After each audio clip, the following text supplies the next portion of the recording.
بسم الله الرحمن الرحيم الحمد لله رب العالمين والصلاة والسلام على أشرف الأنبياء والمرسلين نبينا محمد صلى الله تعالى عليه وعلى آله وصحبه وسلم تسليما كثيرا كثيرا ما بعد.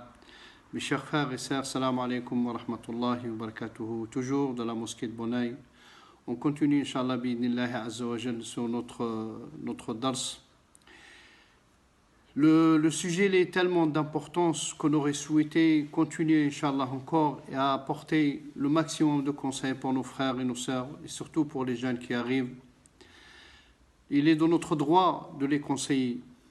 Et ça appartient à la religion, comme notre prophète sallallahu alayhi wa sallam il a dit, la religion et le conseil, ad-dinu an-nasiha, ad-dinu an-nasiha. On souhaite que tous nos frères et sœurs, Inch'Allah, tous les nouveaux couples, tous ceux qui vont se marier, Inch'Allah, ils vivent une vie paisible.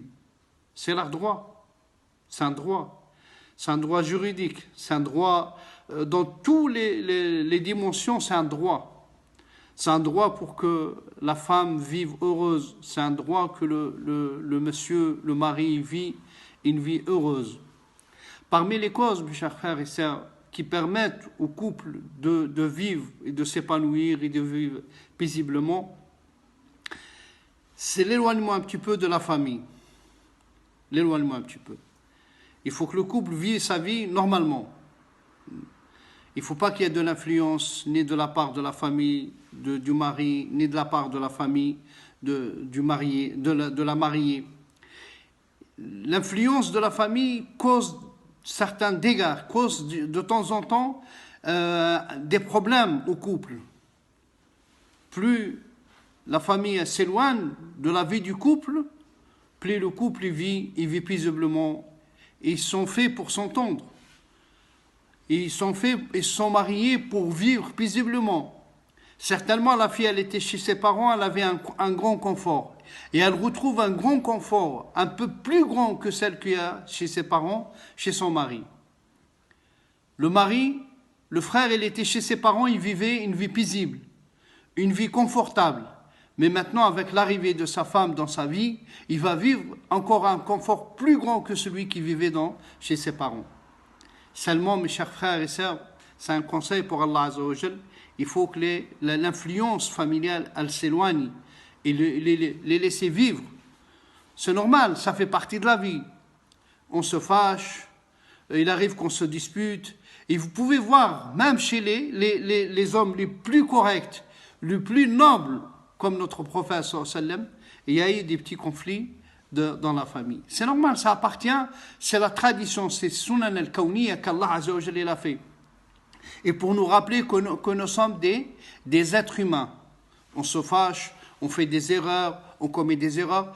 Mais contre l'influence familiale, le papa, la maman, les frères, les sœurs, quand ils s'éloignent un petit peu avec leur influence sur le garçon ou sur la fille, certainement les couples, le couple, le frère et la sœur vivent paisiblement, ils vivent dans une vie très très très très paisible. Pourquoi? Parce que c'est une expérience, c'est une grande expérience. Et je ne suis pas le seul à le dire. Je ne suis pas le seul à le dire. Que ce soit au niveau du religieux, au niveau psychiatrie, au niveau pédagogie, dans tous les domaines, quand vous demandez les spécialistes dans ce domaine, ils vous diront, oui, certainement, quand il y a l'influence de la famille, certainement ça provoque certaines tensions entre le marié et sa femme, le mari et sa femme.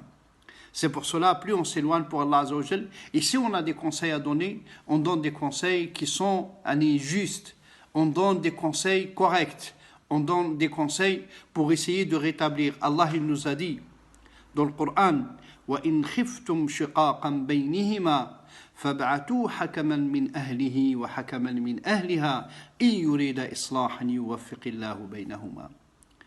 S'il y a une dispute, s'il y a un malentendu, on envoie un sage de sa famille et un sage pour discuter ou pour mettre les choses au point, pour essayer de guérir. Allah il nous a dit, s'ils veulent réellement la réconciliation, Allah il leur donne la possibilité de se réconcilier.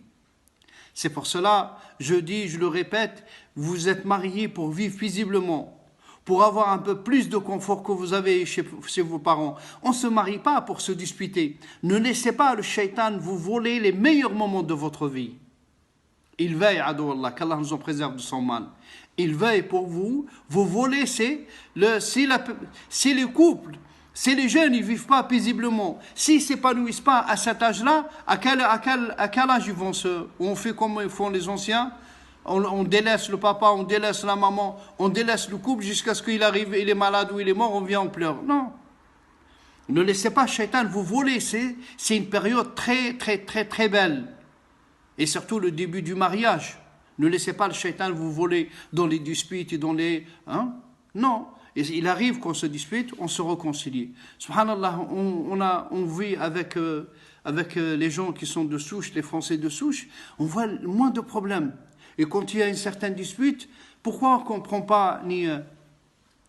Il y a une dispute, on parle, on discute, on dialogue, et Allah subhanahu wa ta'ala amène la solution et on remet. Il ne faut pas garder cette...